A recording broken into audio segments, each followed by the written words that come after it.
Olá, sejam muito bem-vindos a mais uma edição do nosso bate-papo ao vivo. Hoje, o bate-papo exponencial, dando aí, reinstalando, né, as nossas lives semanais, que temos a honra aí de receber hoje o Fábio Medina. Ele que é presidente do IED, né, Instituto Internacional de Estudos de Direito do Estado, advogado, professor, doutor em Direito, foi ministro-chefe da Advocacia Geral da União e membro do Ministério Público do Rio Grande do Sul por mais de 14 anos. Fábio Medina, seja muito bem-vindo, muito obrigado por aceitar o nosso convite. É uma honra para nós, do Judiciário Exponencial, que é um movimento, Fábio, que visa auxiliar as pessoas e as instituições a se preparar para a justiça do futuro, discutindo aí os conceitos de tecnologia, inovação, apoiando as instituições do sistema de justiça, tribunais estaduais, federais, do trabalho, ministérios públicos, a advocacia pública. A gente interage com todas essas instituições no intuito de auxiliá-las e preparar também as pessoas para essa nova jornada, essa jornada de transformação que vem acontecendo já vinha numa velocidade incrível e que por esse episódio aí, da pandemia acabou que acelerou em muito a adoção de tecnologia. Mas não estamos aqui para falar do Judiciário Exponencial, estamos aqui para o bate-papo com o Fábio Medina. Seja muito bem-vindo, muito obrigado pela tua atenção, obrigado por estar compartilhando aí do teu tempo com os nossos espectadores.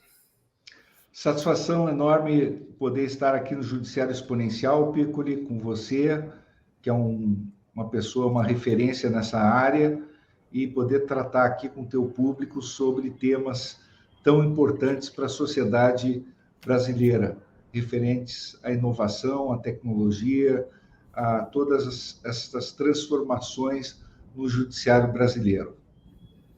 Fábio, eu queria começar te perguntando a tua percepção desse novo momento que a gente vive, né? Justamente esta transição. Estamos aqui os dois online, cada um no seu escritório, cada um no seu local, interagindo com pessoas de todo o Brasil, que é uma coisa que a ferramenta já disponibilizava, essa possibilidade antes da pandemia, mas que a partir da pandemia virou muito comum. Inclusive, a gente viu uma adesão muito rápida, os tribunais conseguiram se adequar, as instituições se adequar rápido a esse momento de teletrabalho, acesso remoto, mostrando, inclusive, a justiça não parou no ano de 2020, inclusive houve uma adesão também às mídias sociais, várias instituições criando o seu Instagram, criando o seu perfil nas mídias sociais, no intuito de mostrar, prestar conta de que a justiça não parou, inclusive mostrando aí um aumento de produtividade. Como é que tu enxerga isso e como é que tu percebe essa evolução que está acontecendo? Piccoli, eu penso que é realmente uma transformação nesse sentido muito positiva, quer dizer, a inserção da justiça no mundo digital. De um lado, acelerou muito e otimizou o contato com os advogados, com as partes, veja, criou uma economia muito forte para viabilizar e otimizar esse acesso à justiça no campo digital, porque, veja, os advogados deixaram de ter que arcar com custos de viagens para poder despachar com os julgadores. Antes desse acesso remoto, era necessário para sustentações orais o deslocamento dos advogados, muitas vezes em todo o Brasil, quer dizer, escritórios que atendiam nacionalmente precisavam deslocar os seus advogados para sustentações orais ou para despacho com os julgadores, e muitas vezes esses despachos eram remarcados, e aí o custo com passagens aéreas, tudo isso aumentava o gasto do próprio jurisdicionado, das partes, com escritórios de advocacia. Então, você tem essa repercussão imensa numa economia de custos para o acesso à justiça. É claro que nós temos uma outra repercussão muito forte, que é o enxugamento dos escritórios de advocacia, escritórios que tinham contas altíssimas com clientes. Os grandes escritórios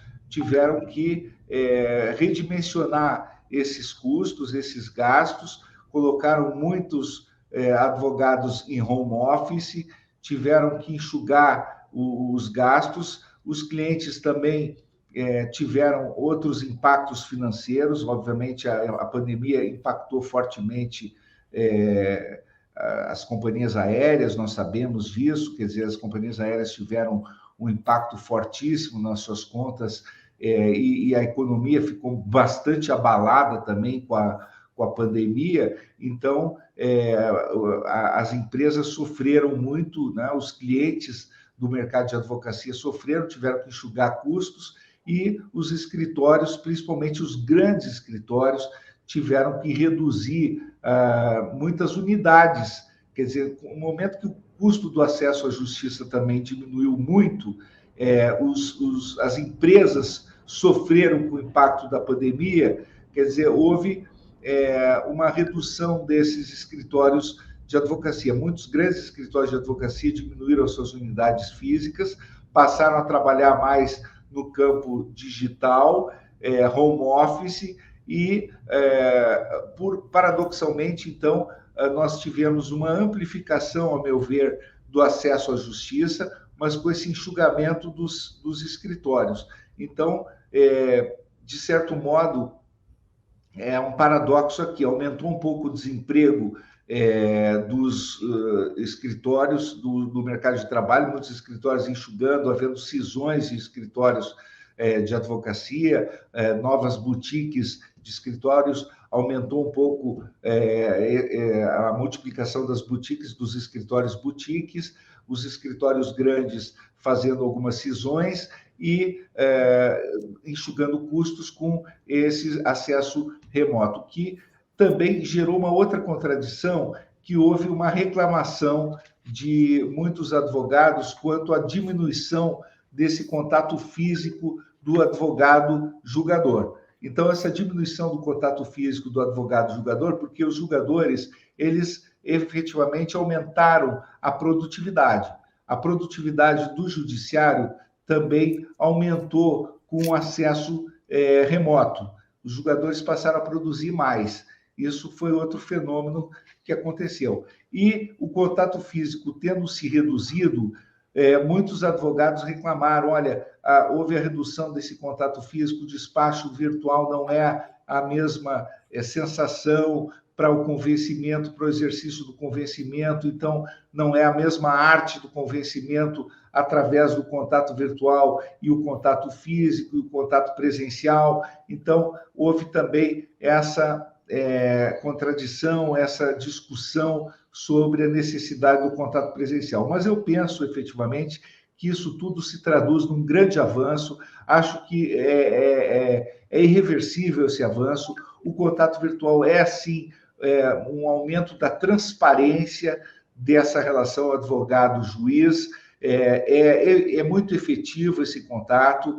É claro que pode haver o prosseguimento do contato presencial, eventualmente, não há problema nisso, mas eu acho que a tendência é aumentar esse contato via videoconferência, porque ele tende a substituir esse contato presencial. E ele também produz transparência, ele produz toda a plenitude do contato presencial. Então, eu penso que é irreversível. E os escritórios terão que se adaptar a isso, terão que se adaptar com a redução de custos, com o enxugamento da máquina, com maior eficiência, porque a tendência é sempre atender os anseios dos jurisdicionados, e amplificar o acesso à justiça é efetivamente a maior necessidade da sociedade brasileira, e não simplesmente o aumento das estruturas. A redução de custos é uma decorrência natural. Então, efetivamente, eu penso que nós vivemos um momento único na história, efetivamente, e teremos que nos adaptar a esse novo paradigma.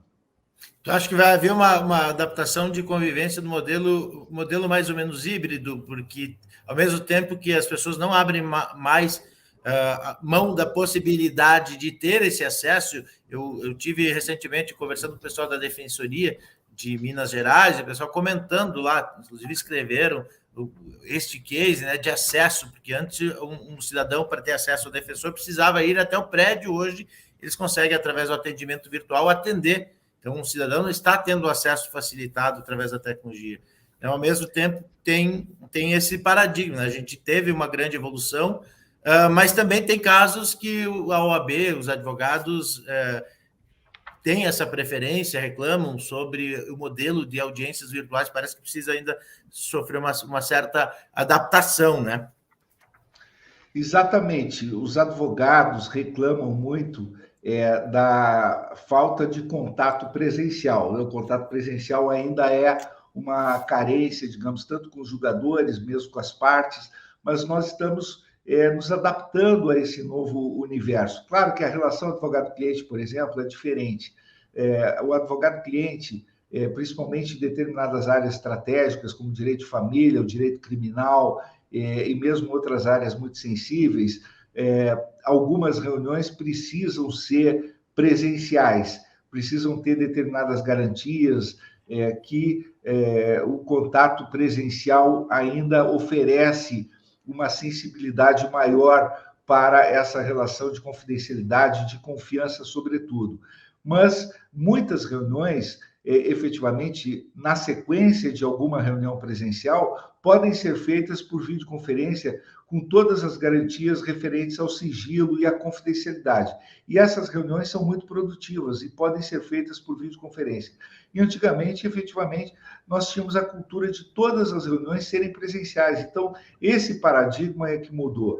E de fato, isso gera uma economia, gera um impacto nas companhias aéreas, gera um impacto na estrutura da advocacia, na estrutura física dos escritórios de advocacia, que efetivamente agora não precisam ter tanta ostentação, não precisam ter estruturas físicas gigantes, na cultura do home office, que efetivamente veio para ficar também em várias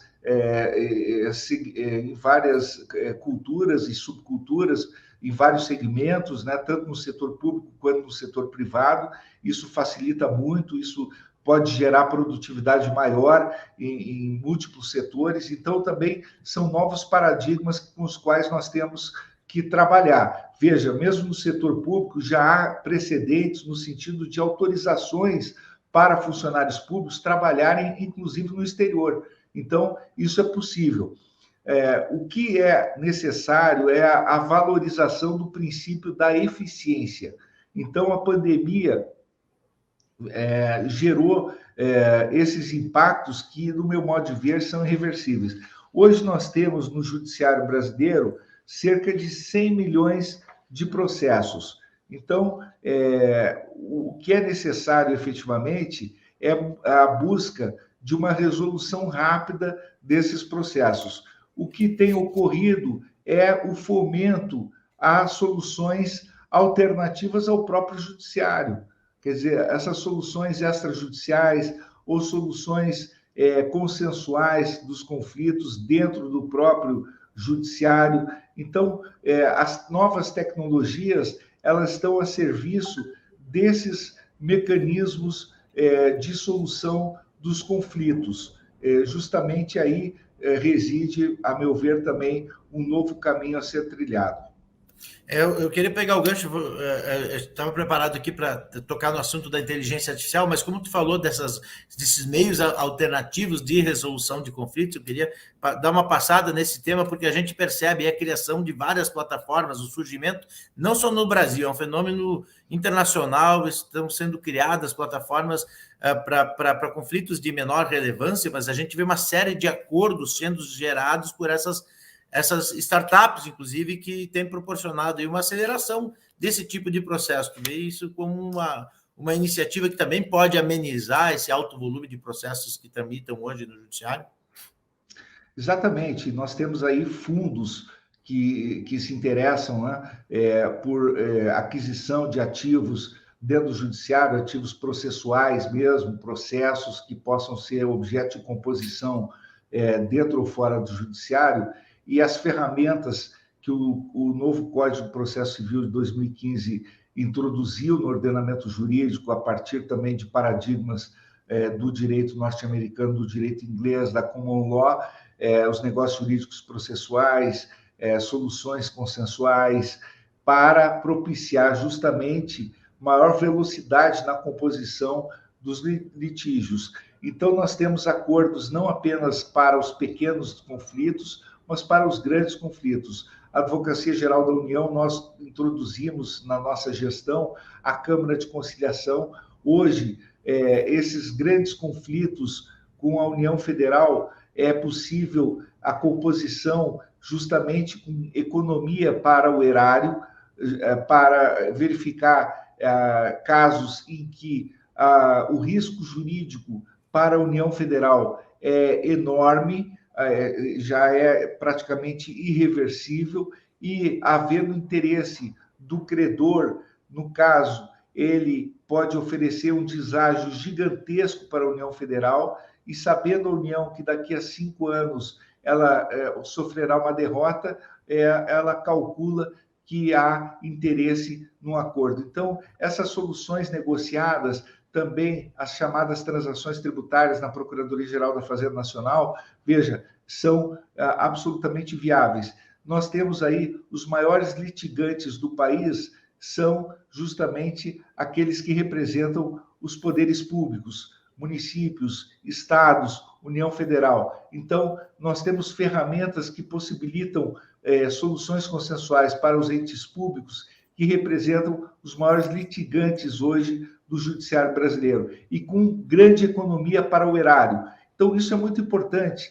Além disso, nós temos mecanismos que possibilitam acordos para direitos que antes eram considerados indisponíveis, como é o caso também da esfera penal, com os chamados acordos de não persecução penal, os acordos de colaboração premiada, os acordos de leniência, que são acordos que traduzem soluções negociadas sobre direitos que antigamente eram tidos como indisponíveis, e são acordos muito importantes. Os acordos também nas ações de improbidade administrativa, que são os acordos de não persecução civil, e transações, termos de ajustamento de conduta sobre direitos que poderiam ser considerados antes insuscetíveis de qualquer espécie de transação, inclusive na esfera ambiental. Tudo isso mostra um caminho para dar maior segurança jurídica para os investidores no Brasil, para os jurisdicionados, para os administrados. Então, são ferramentas que podem ser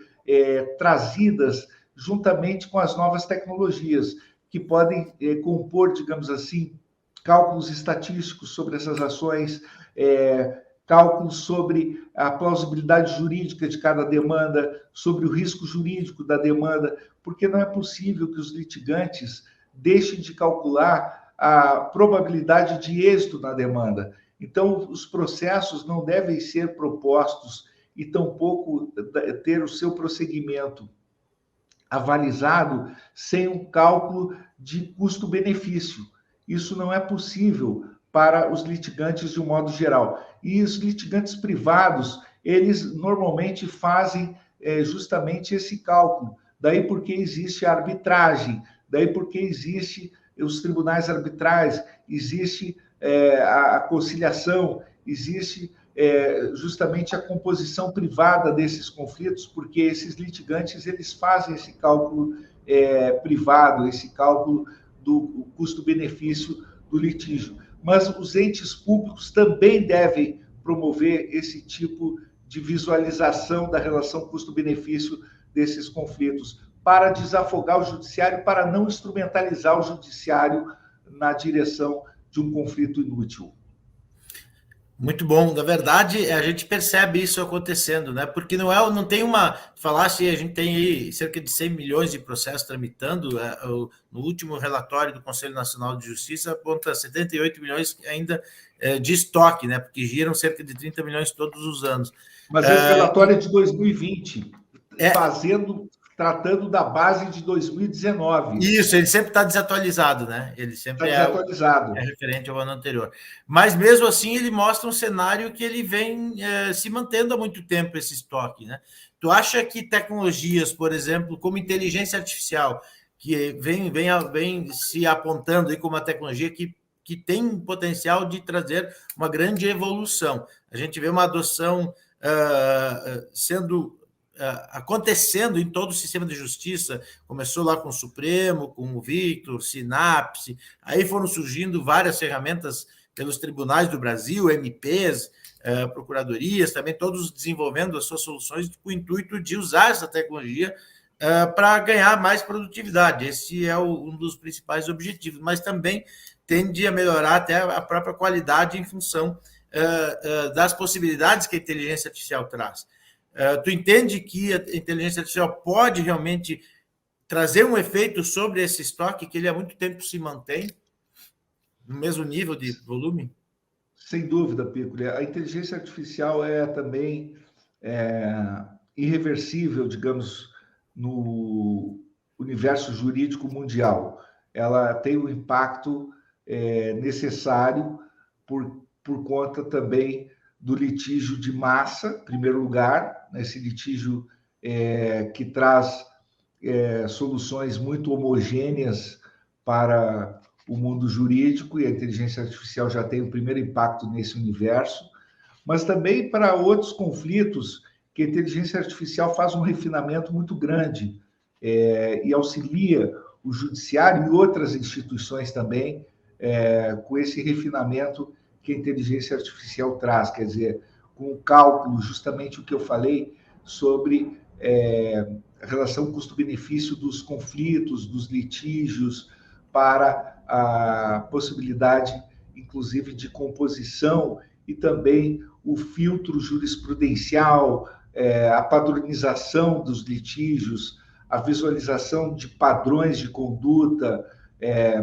a perspectiva jurisprudencial, quer dizer, a calculabilidade do risco, tudo isso é muito importante e ela traz justamente padrões de segurança jurídica muito maior para as instituições atuarem como um todo. E isso, efetivamente, é muito importante quando se trata do ciclo da justiça, tanto do judiciário quanto das instituições essenciais ao judiciário, que é o Ministério Público, a advocacia como um todo.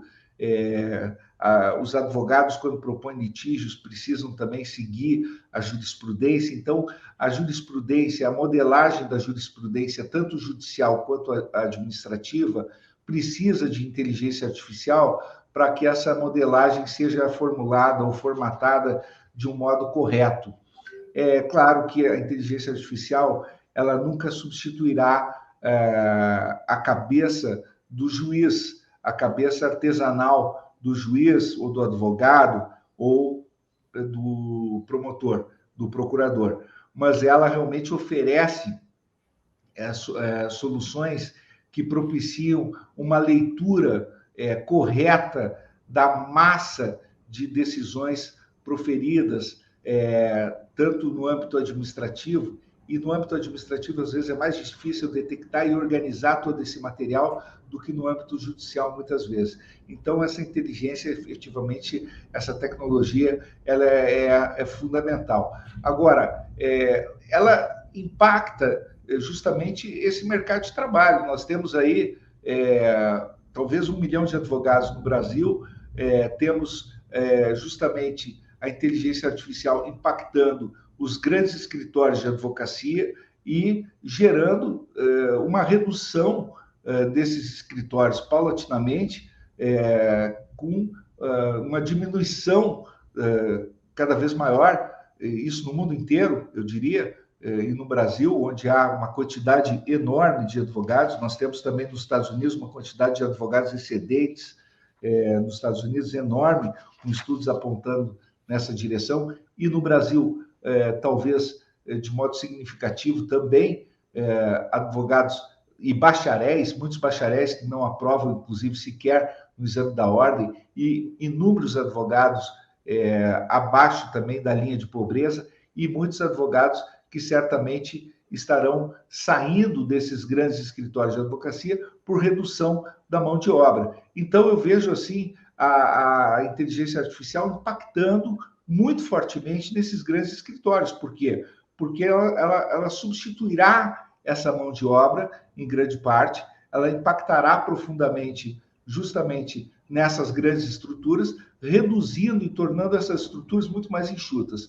Essa inteligência artificial já tem um impacto muito menor nos chamados escritórios boutique, aqueles escritórios que eu chamo boutique, como era o escritório do Márcio Tomás Bastos, como é o nosso escritório, como é o escritório daqueles que são poucos advogados que trabalham muito artesanalmente naqueles grandes processos, nos processos estratégicos, em consultorias, enfim, aí já o impacto é significativamente menor. Tu entende, porque a tecnologia, a inteligência artificial em si, ela pode ser utilizada em diversas etapas no processo, em diversas áreas. Por exemplo, tu vieste aí do início da carreira do Ministério Público para processos investigativos, ela é uma ferramenta que ela traz qualidade, velocidade na investigação, né? Dentro da justiça, a gente tem, porque todo mundo olha o potencial da inteligência artificial na cereja do bolo, que é no processo de decisão. Mas antes da decisão judicial, propriamente dita, que é lá a elaboração de uma minuta, tem várias etapas ainda que são manuais e que hoje em dia não faz mais sentido ser assim, né? Eu acho que ela tem por exemplo, atendimento, né?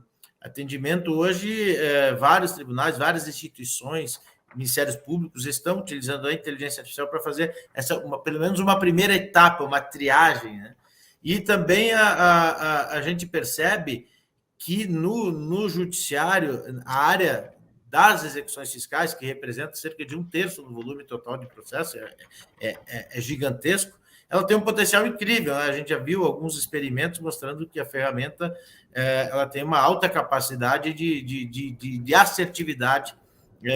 O algoritmo ele vai aprendendo e vai melhorando, e a gente vê que isso tem potencial grande. Tu entende que esse por aí o caminho de iniciar esse processo mais efetivo dentro da justiça, em outras áreas também, e na parte judicial, as execuções é um bom caminho, né?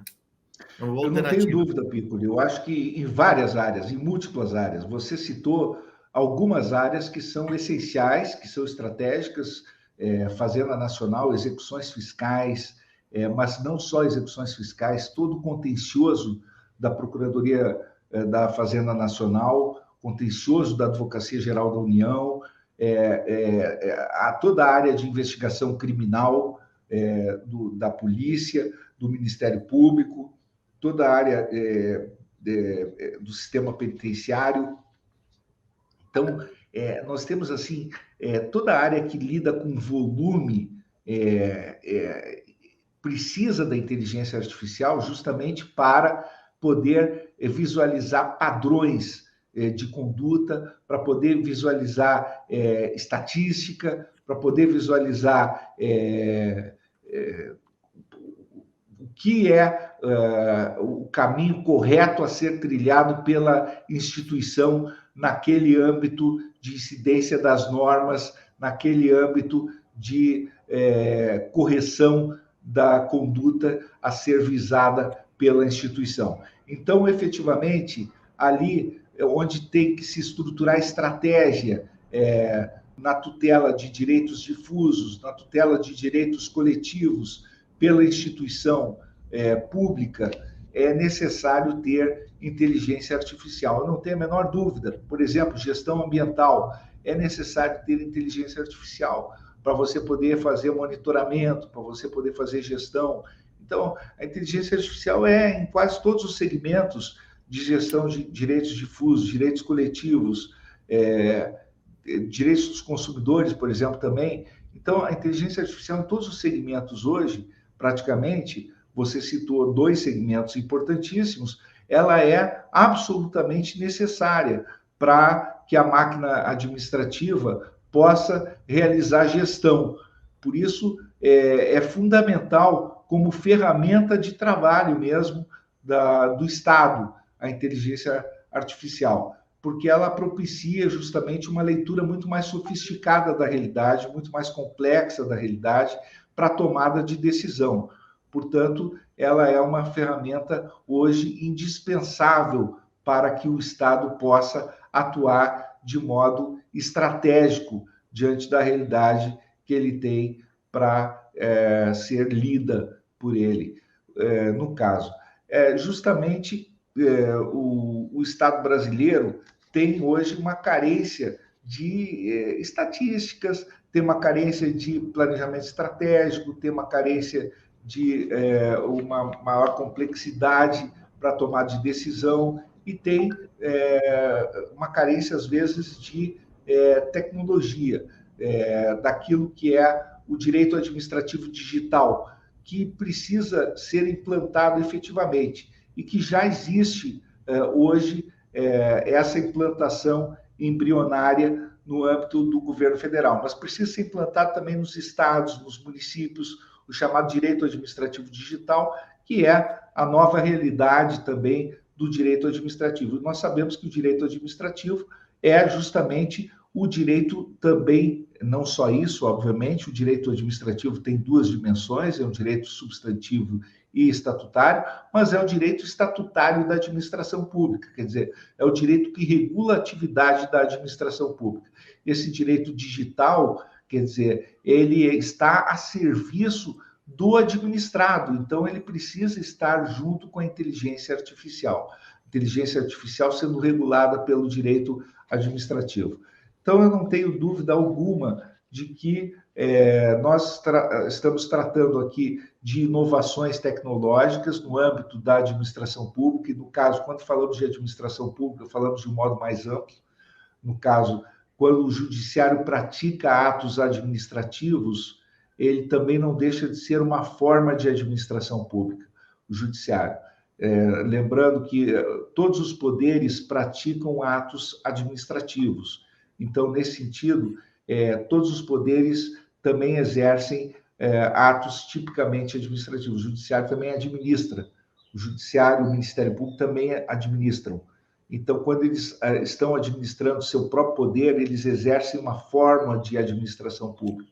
E o judiciário, no caso, e o Ministério Público também, precisam inovar cada vez mais, porque o desafio que eles têm justamente é entregar uma prestação, no caso do judiciário jurisdicional, no caso do Ministério Público, a entrega também de uma prestação que, embora não seja jurisdicional, é essencial à justiça, cada vez mais eficiente para o cidadão, para a sociedade brasileira. E isso só se faz com tecnologia de ponta, só se faz com o máximo de eficiência, rapidez, velocidade, com a máquina realmente enxuta, com uma máquina veloz, com uma máquina azeitada, para que as pessoas recebam o serviço público extremamente qualificado. Então, eu não tenho dúvida que, por exemplo, quando você tem um judiciário exponencial tratando de inovação e tratando desse tipo de serviço para o judiciário brasileiro, você está realmente trazendo uma perspectiva extremamente importante. Fábio, a gente vem trabalhando com várias instituições, MPs, tribunais, identificando, quando se faz um plano de inovação, quando a gente identifica quais as principais necessidades, as prioridades das instituições, a gente percebe claramente que sempre tem um grande desafio, que é melhorar a comunicação com a sociedade. Tu entende que essas novas ferramentas digitais, essas tecnologias também podem serem utilizadas, são uma oportunidade para que o judiciário, o Ministério Público, as instituições melhorem a comunicação, porque hoje a gente tem um cidadão mais informado, mais esclarecido, conectado, né? As pessoas hoje, a gente tem mais celulares do que população no Brasil, então as pessoas têm acesso e elas querem cada vez melhorar esse tipo de acesso, melhorar a sua experiência como cidadão, na sua expectativa de direito, na sua expectativa de prestação jurisdicional, né? Tu entende que esse desafio de melhorar a comunicação, ele pode também, a tecnologia pode ser uma ferramenta importante para este processo em todas as instituições, né? Realmente, a comunicação com a sociedade, tanto da parte do Ministério Público quanto do Judiciário, é um pilar essencial da democracia brasileira. Precisa realmente ampliar essa comunicação. E sem tecnologia de ponta, sem inteligência artificial, essa comunicação ela se torna deficitária, ela não consegue ultrapassar os limites daquilo que é o tradicional. E nós temos necessidade, efetivamente, de implementar o princípio da publicidade dos atos administrativos, o princípio da transparência, que são princípios inscritos no artigo 37 da Constituição Federal. E são princípios que, portanto, exigem uma máquina pública transparente. O judiciário precisa ser transparente. Isso é obrigatório por força da Constituição de 1988.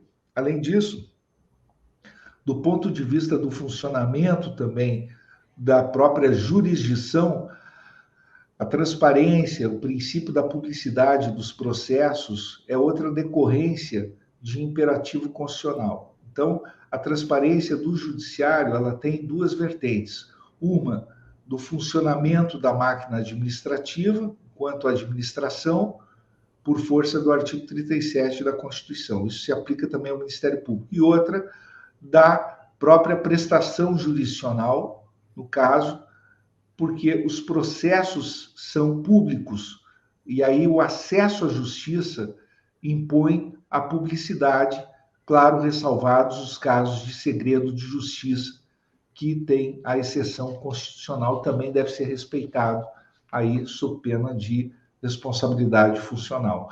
Por isso, a tecnologia impõe aí a amplificação desse acesso, e justamente o acesso à justiça se dá através dessa publicidade, porque o princípio da publicidade, tanto dos processos quanto da máquina pública, justamente ocorre através dessa amplificação pela tecnologia. A tecnologia é que permite, através, seja das mídias sociais, seja através de outras ferramentas que proporcionam o acesso do cidadão aos serviços todos do judiciário, que se implementa esse acesso, justamente porque se a pessoa não conhece quais são os serviços que existem, não conhece os seus direitos que são proporcionados e implementados pelo judiciário, se não existe a transparência desses serviços e desses direitos, através dessa publicização que só a tecnologia pode oferecer, então não há efetivamente essa perspectiva de acesso. Então, nós estamos tratando de transparência, publicidade, ambos princípios correlacionados ao princípio reitor, que é o do acesso à justiça. Por isso, é fundamental, justamente, a tecnologia estar a serviço do acesso à justiça. Isso também serve para o Ministério Público, justamente porque o Ministério Público é um órgão, é uma instituição que serve como ponte de acesso à justiça. Quanto mais as pessoas acessarem o Ministério Público, mais elas terão acesso à justiça. Já dizia um jurista que o Ministério Público é um juiz à porta dos tribunais. O Ministério Público, justamente, é uma espécie de instituição que viabiliza o acesso à justiça. Muitas vezes ele promove acordos antes da pessoa ingressar no judiciário. E esses acordos viabilizam ou não direitos, independentemente da pessoa acessar o próprio judiciário. Então, dizia Mark Gallagher que a justiça não ocorre apenas nos tribunais, ela não é distribuída apenas nos tribunais, ela é distribuída, inclusive, até majoritariamente fora dos tribunais. E há instituições que distribuem justiça fora dos tribunais, é o caso do Ministério Público, a própria Defensoria Pública. Então, essas instituições também proporcionam acesso à justiça. No caso, as tecnologias a serviço do Ministério Público proporcionam igualmente acesso à justiça. Então, é fundamental que essas tecnologias sejam utilizadas pelas instituições. Devem ser usadas pelo Ministério Público, pelo Judiciário, pela Defensoria, todas estarão usando tecnologias a serviço do acesso à justiça. Muito bom, Fábio. Agora tu me fez lembrar, tem um autor britânico que é um dos mais reconhecidos quando se fala em transformação digital da justiça. Ele publicou o último livro dele, Richard Susskind, ele publicou um livro que é das cortes online. Ele defende o modelo, dois modelos, um modelo de que para determinados tipos de processo não haveria necessidade das partes estarem conectadas no mesmo momento, ou seja, toda a instrução, junção de provas, documentação, tudo poderia acontecer de forma online, mas não necessariamente haver a necessidade de audiência em si. E também ele defende o conceito do tribunal estendido, ampliado, que é o judiciário atuar também na instrução, no esclarecimento dos direitos e deveres do cidadão. Tu acha que esse modelo faz sentido? Acho que a gente vai chegar no momento de dar esse passo adicional?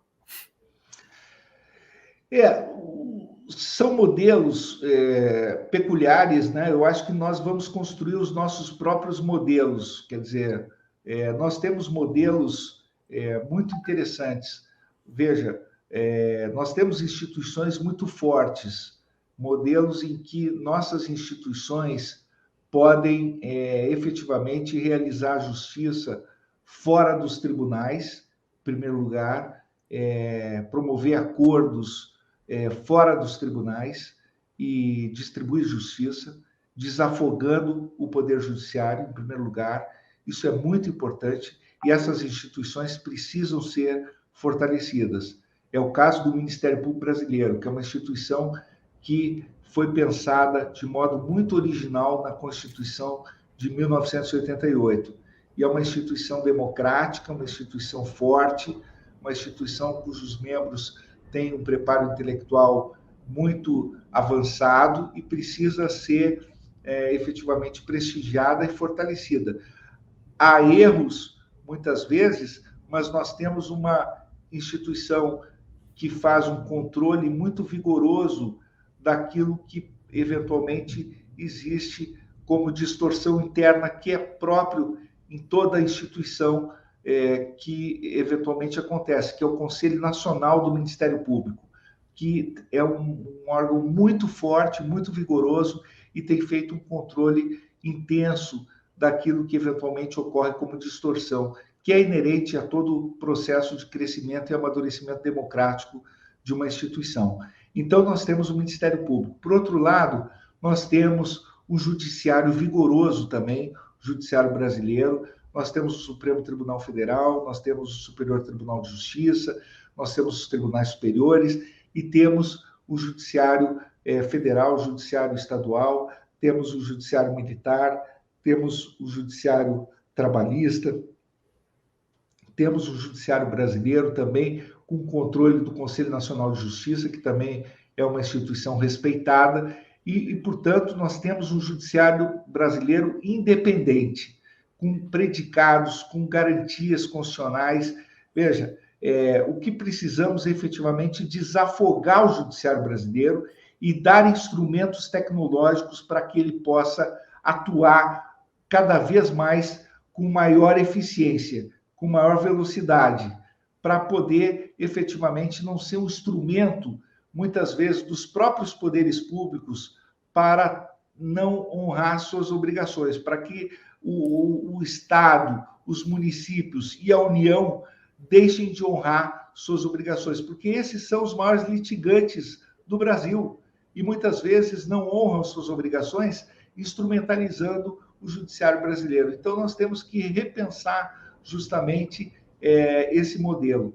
Então, eu penso que nós temos aí um caminho para trilhar um modelo próprio em que nós temos aí a arbitragem no Brasil, que está avançando a passos largos, a arbitragem no Brasil. Nós temos condições de criar um modelo próprio em que, desde que as novas tecnologias realmente tomem conta e adquiram um espaço de protagonismo no Brasil, nós podemos aperfeiçoar muito as nossas instituições.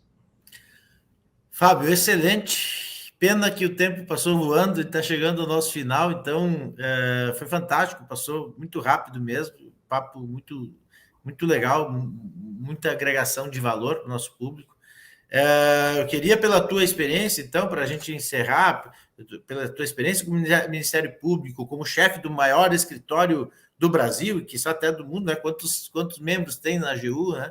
E também agora pela advocacia privada e atuação na ordem, essa tua atuação em vários segmentos da justiça, como é que tu enxerga, qual a tua visão do futuro? Como é que tu enxerga daqui a pouco, depois dessa crise, essa evolução toda que está acontecendo? Piccoli, eu realmente sou otimista, apesar da crise que eventualmente parece que existe entre poderes no Brasil, discussões públicas, debates acirrados.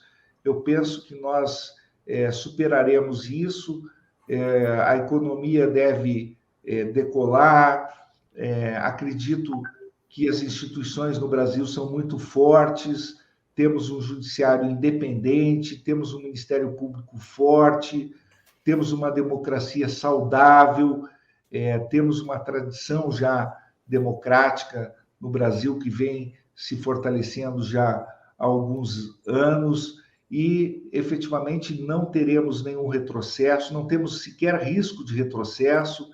Portanto, eu acredito muito justamente no aperfeiçoamento constante das instituições brasileiras. Eu creio que nós estamos caminhando rumo a um futuro cada vez melhor e, portanto, acredito justamente nas iniciativas no sentido de aprimorar essas instituições, aprimorar com novas tecnologias, aprimorar com o fortalecimento dos controles democráticos sobre essas instituições, como é o caso da intensificação desses controles do CNJ, do CNMP sobre o Ministério Público, sobre o Judiciário, como vem ocorrendo, também do fortalecimento do princípio da eficiência, da inserção dessas tecnologias da inteligência artificial no Judiciário e no Ministério Público brasileiros.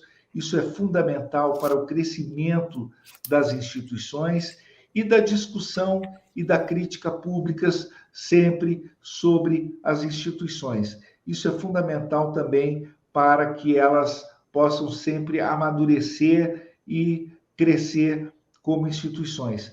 Portanto, eu penso que o futuro, efetivamente, é o universo de instituições cada vez mais fortes, porque sem o Ministério Público forte, sem o Judiciário forte, sem instituições independentes e eficientes, nós não teríamos um Brasil mais aberto a investidores, um Brasil mais propício ao crescimento e ao desenvolvimento.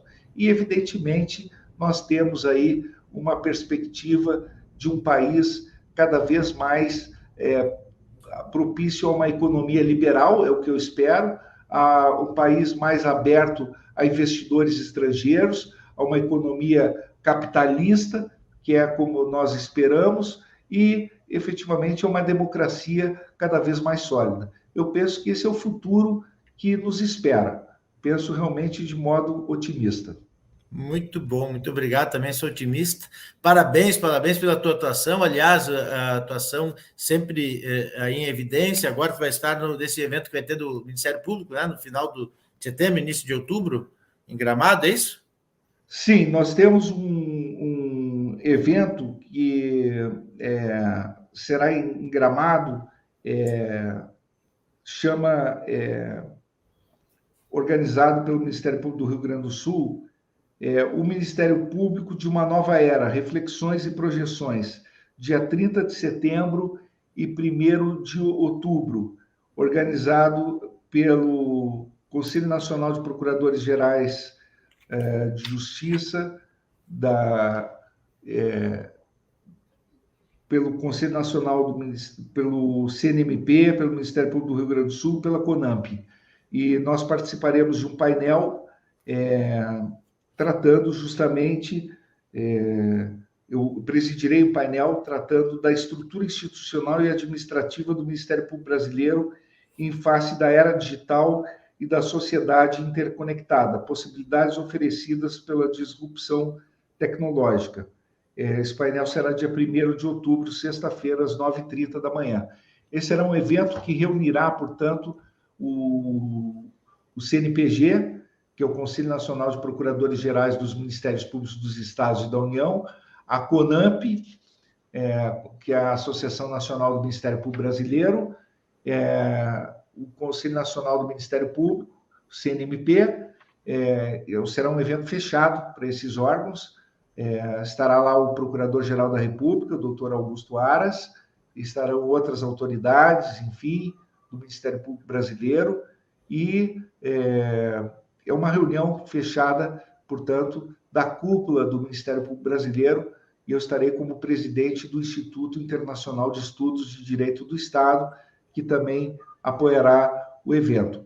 Portanto, nós estamos sempre apoiando o aperfeiçoamento do Ministério Público Brasileiro na defesa das prerrogativas também dos membros do Ministério Público Brasileiro. Eu tenho assento na Comissão de Defesa das Prerrogativas dos membros do Ministério Público Brasileiro, junto ao Conselho Nacional do Ministério Público, do CNMP. É óbvio que isso não me impede, no exercício da minha advocacia, muito excepcionalmente, de atuar, eventualmente, processando aqueles membros do Ministério Público que eu entendo que tenham cometido algum abuso de poder, desvio de finalidade no exercício das atribuições. Isso é muito excepcional, mas acontece. Mas, na minha linha de frente, institucionalmente, como presidente do Instituto Internacional de Estudos de Direito do Estado, e como membro da comissão do CNMP, efetivamente, a nossa luta histórica é pela defesa das prerrogativas dos membros do Ministério Público Brasileiro, é pelo aperfeiçoamento da instituição Ministério Público, pelo fortalecimento do CNMP e justamente pela evolução das instituições, do Judiciário, do Ministério Público. E justamente faz parte da evolução das instituições corrigir, eventualmente, abusos e desvios dos seus membros. Isso faz parte justamente da correção de rumos. E também a defesa daqueles que são injustiçados, daqueles que são processados injustamente. Muito bem, muito obrigado mais uma vez, parabéns pela tua atuação, parabéns pelo teu trabalho em destaque aí em todo o cenário de justiça do Brasil. Fábio Medina, que é presidente do IED, Instituto Internacional de Estudos de Direito de Estado, advogado, professor, doutor em Direito, foi ministro-chefe da AGU e membro do Ministério Público do Rio Grande do Sul por mais de 14 anos. Muito, muito obrigado. Foi uma honra contar com a tua presença.